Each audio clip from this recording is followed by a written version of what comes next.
పాకిస్తాన్ బుద్ధి మారలేదు. మళ్ళీ పాకిస్తాన్ ఆర్మీ చీఫ్ అసీం మునీర్ మళ్ళీ భారత్పై మరుగుతున్నాడు.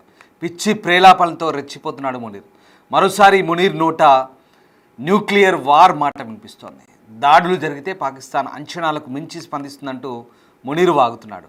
భారీగా సైనిక ఆర్థిక నష్టం తప్పదంటూ మునీర్ వ్యాఖ్యానించాడు. అణు వాతావరణంలో యుద్ధానికి చోటు లేదంటూ మేకపోతు గాంభీర్యాన్ని ప్రదర్శిస్తున్నాడు. పాకిస్తాన్తో వివాదాలను చర్చల ద్వారానే పరిష్కరించుకోవాలంటూ భారత్కు ఉచిత సలహాలు ఇస్తున్నాడు. తాలిబాన్లని తట్టుకోలేక చేతులు తెసిన పాకిస్తాన్ అణ్వస్త్రాల పేరుతో భారత్ను మాత్రం బ్లాక్మెయిల్ చేస్తుంది, రెచ్చగొట్టే ప్రయత్నం చేస్తుంది. ఆపరేషన్ సింధూర్తో బుద్ధి చెప్పినా ఇంకా బలుపు తగ్గలేదనే విషయం అర్థమవుతుంది. మొత్తం మీద పాకిస్తాన్ మరొకసారి తన బుద్ధిని బయటపెట్టుకుంది. పాకిస్తాన్ సైన్యాధ్యక్షుడు అసీం మునీర్ మరొకసారి భారత్పై పిచ్చి కూతలు కూశాడు. పహల్గామ్ దాడి తర్వాత పాక్ సైన్యాన్ని చిత్తు చేసినప్పటికీ ఇంకా ప్రగల్భాలు పలుకుతూనే ఉన్నారు. మరోసారి భారత్ను బెదిరించే ప్రయత్నం చేశాడు. ఓవైపు ఆఫ్ఘనిస్తాన్ తాలిబాన్లు పాకిస్తాన్ సైన్యాన్ని ప్యాంట్లు విప్పించి పరిగెత్తిస్తున్నా కూడా తమది గ్రేట్ ఆర్మీ అంటూ పాకిస్తాన్ ప్రజల్ని నమ్మించే ప్రయత్నం చేస్తున్నాడు. అంతేకాదు ఇంకా తమ వద్ద అణ్వాయుధాలు ఉన్నాయంటూ బెదిరించే ప్రయత్నం చేస్తున్నాడు. మొదటి నుంచి కూడా మనకు తెలిసిందే పాకిస్తాన్ ఇదే వైఖరితో ఉంది. అవకాశం దొరికినప్పుడల్లా భారత్ను ఈ అణుబాంబు బూచి చూపిస్తూ బ్లాక్మెయిల్ చేసే ప్రయత్నం చేస్తోంది. తాజాగా కూడా మరొకసారి అలాంటి వాదనే వినిపించాడు ఈ అసీం మునీర్. కాబుల్లోని పాకిస్తాన్ మిలిటరీ అకాడమీ అసీం మునీర్ రెచ్చగొట్టే ప్రయత్నం చేశాడు. కాకుల్ అంటారు, కాబుల్ కాదు, పాకిస్తాన్లోని కాకుల్. సో కాకుల్లో అక్కడ ఒక మిలిటరీ అకాడమీ ఉంది పాకిస్తాన్ది, PMA. సో అక్కడ ఆ మిలిటరీ అకాడమీలో ఈ ప్రసంగం చేశాడు. తమ సైనిక సామర్థ్యం శక్తి బాగా పెరిగిందని భారత్ వైపు నుంచి రెచ్చగొట్టే చర్యలు చిన్నగా ఉన్న పాకిస్తాన్ ఊహించని విధంగా నిర్ణయాత్మక జవాబిస్తుందన్నారు. విశాలమైన భారతదేశంలోని ప్రతి ప్రాంతంపై పాకిస్తాన్ దాడి చేయగలదంటూ బెదిరించాడు. భారత్లోని ఏ ప్రాంతాన్నైనా తమ ఆయుధాలు చేరగలమని బెదిరించాడు. అణ్వాయుధాల వాతావరణంలో పోరాటానికి చోటు లేదంటూ చెప్పే ప్రయత్నం చేశాడు. ఇప్పుడు మీకు అర్థమైందా వీడెందుకు ఇలాంటి మేకపోతు గాంభీర్యాన్ని ప్రదర్శిస్తున్నాడు? ఇవాళ ఉదయం బ్రహ్మోస్ క్షిపణిని భారత సైన్యానికి అప్పగించినప్పుడు రక్షణ మంత్రి రాజ్నాథ్ సింగ్ ప్రతి అంగుళం పాకిస్తాన్లో బ్రహ్మోస్ పరిధిలో, బ్రహ్మోస్ మిసైల్ రేంజ్లో ఉందని చెప్పాడు. దానికి బదులుగా భారత్లోని ప్రతి స్థావరాన్ని తాము కూడా టచ్ చేయగలమంటూ ఇలా పిచ్చి కూతలకు వస్తున్నాడు. అసలు వీళ్ళ సైనిక సామర్థ్యం, శక్తి పాఠవాలు ప్రపంచానికి తెలుసు, భారత్ తెలుసు, అంతకంటే వాళ్లకు బాగా తెలుసు, వాళ్ళ దేశ ప్రజలకు కూడా తెలుసు. కానీ మనం మాట్లాడిన మాటకు ఏదో ఒకటి కౌంటర్ ఇవ్వాలి కాబట్టి ఇక్కడ మాట్లాడుతున్నాడు. అంతేకాదు అణ్వస్త్రాల యుద్ధంలో ఎక్కడ చర్చలు తప్ప ఇంకేం ఉండవు అంటున్నాడు. ఒకసారి ఆ మునీర్ ఏం మాట్లాడారో చూద్దాం.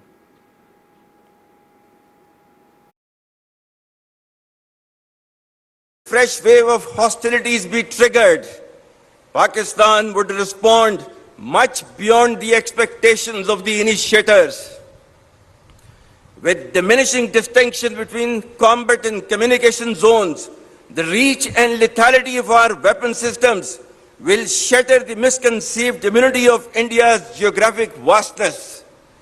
The deeply hurting retributive military and economic losses inflicted will be much beyond the imagination and calculations of the perpetrators of chaos and instability.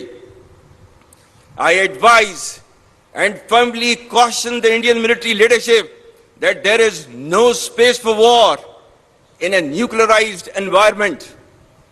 Settle the core issues with Pakistan as per the international norms on the basis of equality and mutual respect. We will never be intimidated nor coerced by your rhetoric and shall respond decisively beyond proportions to even a minor provocation without any qualms.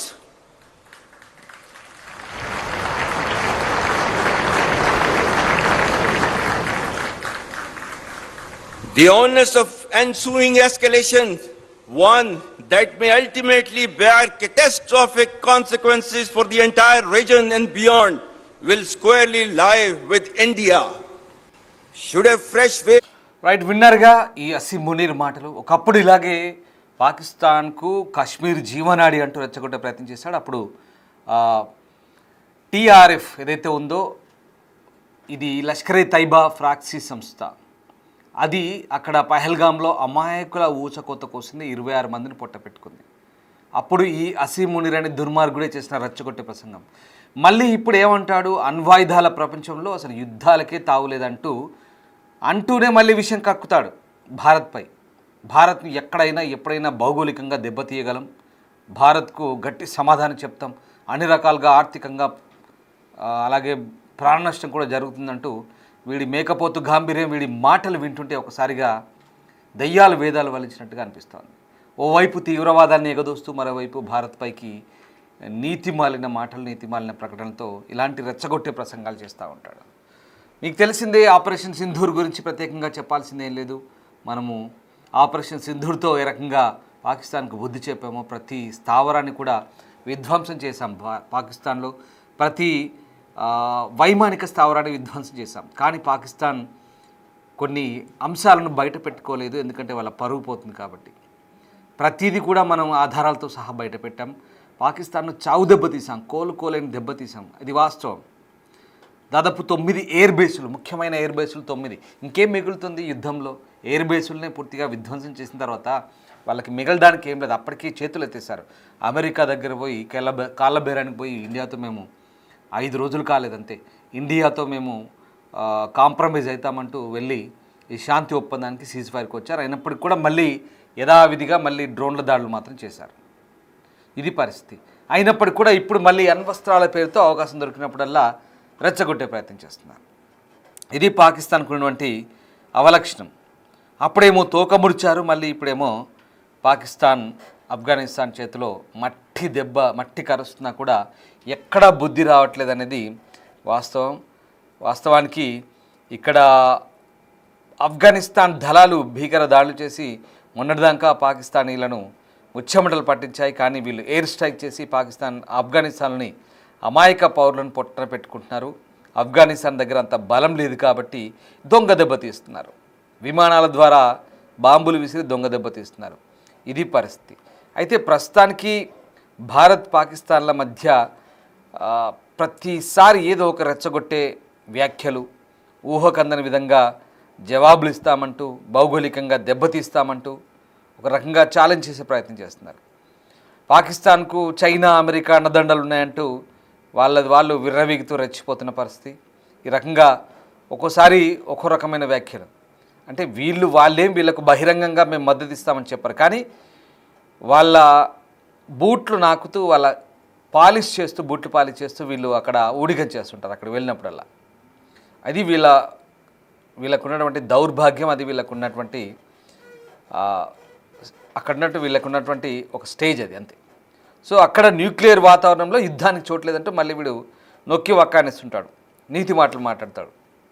అలాంటిది మొన్నటి యుద్ధంలో మేమే గెలిచామంటూ చెప్పుకొస్తాడు. అసలు చాలా దారుణం పాకిస్తాన్ మాట్లాడే మాటలు. ఎందుకంటే ఒక్కోసారి అనిపిస్తుంది అసలు ఎంత సిగ్గుచేటంటే వీళ్ళ మాటలు మాట్లాడడానికి ప్రతిసారి ఆ మాటలు మాట్లాడుతుంటే కనీసం మనస్సాక్షి ఆలోచించుకున్నా కూడా నవ్విపోదురుగాక నాకేటి సిగ్గు అన్నట్టుగా ఉంటుంది పరిస్థితి. నిజంగా ఈ అసీం మునీర్ మాటలు. ఇక సరే, పాకిస్తాన్తో America, China, Saudi Arabia, Iran దేశాలకు మంచి సంబంధం ఉన్నాయంటూ చెప్పుకుంటాడు. ఈ మేరకు చైనాతో తమకు జరిగిన ఒప్పందాన్ని ప్రస్తావిస్తాడు ఈ ప్రసంగంలో. ఎక్కడ ఘర్షణలు చెలరేగిన దేశాల్లో అమెరికా, ట్రంప్ శాంతిని నెలకొల్పుతారంటూ ట్రంప్పై మళ్ళీ ప్రశంసల వర్షం కురిపిస్తాడు. ఇలాంటి స్పీచ్ ఇచ్చాడు ఈ ప్రసంగం మొత్తం మీద. ఎట్ ద సేమ్ టైం భారత్పై మళ్ళీ విషయం చెబుతాడు ఈ అసీం మునీర్. అసలు ఒక్క మాట అర్థం కాని విషయం ఏంటంటే, అసీం మునీర్ ప్రసంగమంతా కూడా అవకాశం దొరికినప్పుడల్లా భారత్పై విషయం చిమ్మడం ఈయన ఏకైక అజెండాగా మనకు అనిపిస్తోంది. ప్రతిసారి ఏదో రకంగా అంతర్జాతీయ వేదికలపై భారత్ను రెచ్చగొట్టే ప్రయత్నాలు చేస్తుంటారు. అసలు వాస్తవం ఏంటంటే, ఇప్పుడున్న పరిస్థితుల్లో అసలు మీకు ఆఫ్ఘనిస్తాన్తో మీకు యుద్ధం జరుగుతుంది.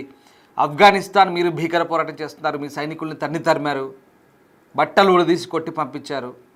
మీకు పోరాటం ఆఫ్ఘనిస్తాన్తో, అది ఎదుర్కోలేక దొంగ దెబ్బలు తీస్తూ ఆఫ్ఘనిస్తాన్ మీకు ఇప్పుడు ఇలాంటి ఉద్రిక్తతలు ఉంటే, మధ్యలో ఖతర్ దోహాలో చర్చలు అవుతుంటే, ఎక్కడో మిలిటరీ అకాడమీ పోయి మళ్ళీ భారత్ ఊసేందుకు ఎత్తావు అంటే మీ ప్రజలు మిమ్మల్ని ఎక్కడ కొడతారు, మీ ప్రజలు మిమ్మల్ని ఎక్కడ బ్లేమ్ చేస్తారేమోనని ఆ ప్రజల్ని మభ్యపెట్టడానికి మాట్లాడితే భారత్ పేరు తీయడం, భారత్ పేరు తీసి రెచ్చగొడితే అక్కడ ప్రజల్లో సెంటిమెంట్ను రగిల్చడం, భారత్పై మేము అరే నాకు అర్థం కాదు ఒక మాట, అసలు మధ్యలో భారత్ ప్రస్తావన ఎందుకు వచ్చినట్టు ప్రతిసారి మీరు ఆఫ్ఘనిస్తాన్తో యుద్ధం చేస్తున్నారు సరే, అంటే ఇక్కడ మనం ఏదో ఒకటి మాట్లాడుతాం కాబట్టి దాన్ని కౌంటర్ చేయడానికి ఇస్తుంటారు అనుకుందాం సరే, కానీ అక్కడ గెలవలేక ఆఫ్ఘనిస్తాన్తో గెలవలేక ఇక్కడ మళ్ళీ మేకపోతు గాంభీర్యాలు. ఒక విషయం అర్థం చేసుకోండి, పాకిస్తాన్లో అంతర్గత కలహాలు, కుమ్ములాటలు, కొట్లాటలు, ఎటు చూసినా నాలుగు వైపులా బార్డర్ సరిహద్దు సమస్యలు, ఆఫ్ఘనిస్తాన్తో సమస్యే, బలూచిస్తాన్లో సమస్యే, భారత్తో సమస్యే, ఎక్కడా సరిగ్గా లేదు వీళ్ళకి వ్యవహారం.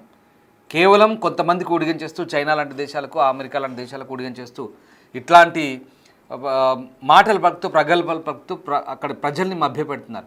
ఈ అసీం మునీర్ కావచ్చు, షెహబాజ్ షరీఫ్ కావచ్చు, వీళ్ళంతా ఇంతటి దద్దమ్మ పాలకులు పాకిస్తాన్లో ఇప్పటివరకు ఎవరూ లేరు.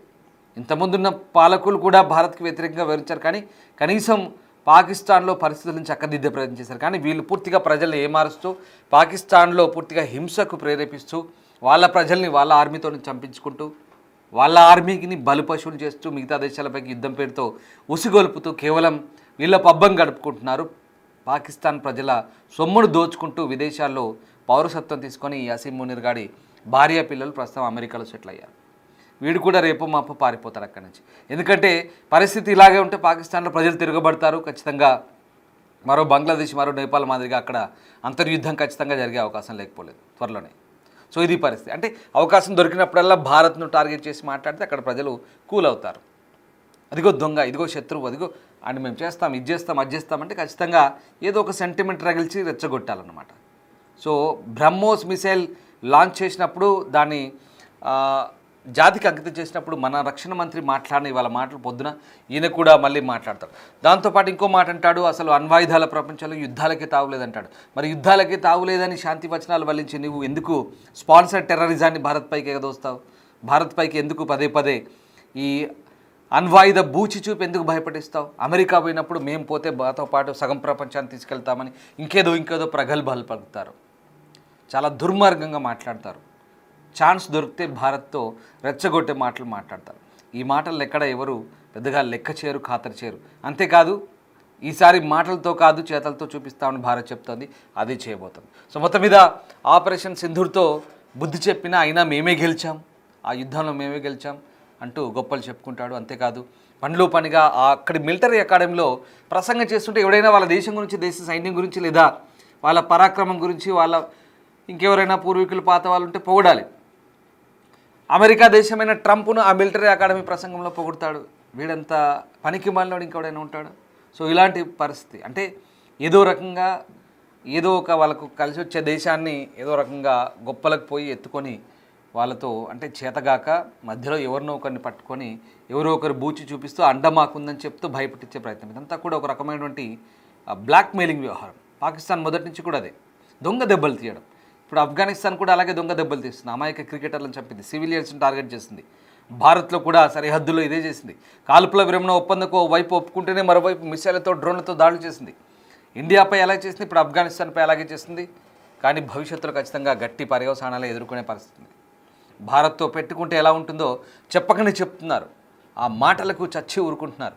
ఏదో ఒకటి మాటలు కాబట్టి మేకపోతు గాంభీర్యాన్ని ప్రదర్శిస్తున్నారు. అసీం మునీర్ ఏం మాట్లాడారో మళ్ళీ ఒకసారి చూద్దాం.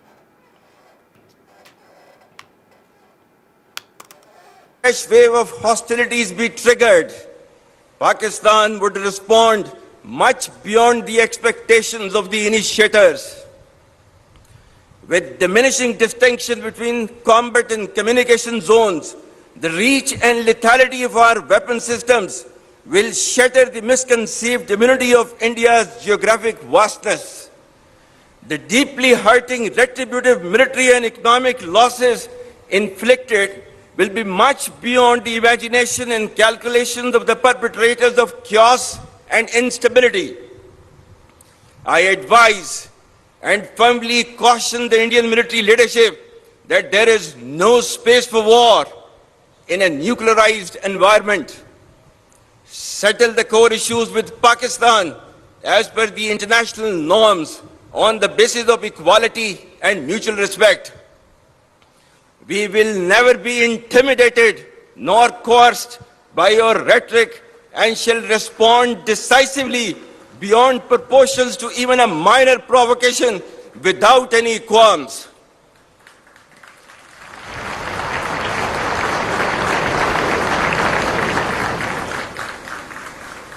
The onus of ensuing escalation, one that may ultimately bear catastrophic consequences for the entire region and beyond, will squarely lie with India.